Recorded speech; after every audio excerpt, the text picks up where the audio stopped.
ఎన్నికల విషయంలో కార్మిక సంఘాల మధ్య వివాదం ముదురుతోంది. ఇప్పటికే అసెంబ్లీ ఎన్నికల కారణంగా ఎన్నికలు వాయిదా పడ్డాయి.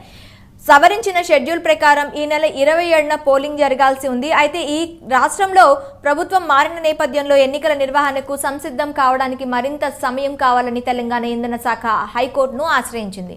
గుర్తింపు సంఘం ఎన్నికలను వాయిదా వేయాలని పిటిషన్ దాఖలు చేసింది. ఈ పిటిషన్ను విచారణకు స్వీకరించిన హైకోర్టు విచారణను ఈ నెల 18కి వాయిదా వేసింది. ఇంధన శాఖ హైకోర్టును ఆశ్రయించడం వెనుక ఎన్ఐటియుసి నేతల హస్తం ఉందని ఏఐటియుసి నాయకులు ఆరోపిస్తున్నారు. అయితే చేయాల్సిందంతా ఏఐటియుసి నేతలు చేసి తమపై నిందలు వేస్తున్నారంటున్నారు ఎన్ఐటియుసి నాయకులు. ఈ నెల 27న పోలింగ్ జరగనుంది. ఇకపోతే 2 సంఘాలు ప్రచారం నిర్వహిస్తున్నాయి. తాజాగా పిటిషన్ నేపథ్యంలో సింగరేణి గుర్తింపు సంఘం ఎన్నికలపై గందరగోళం నెలకొంది. ఒకవైపు ప్రచారంలో దూసుకువెళ్తున్న 2 సంఘాల నేతలు ఇంధన శాఖ పిటిషన్ వెనుక మీరంటే మీరున్నారంటూ పరస్పర విమర్శలు చేసుకుంటున్నారు.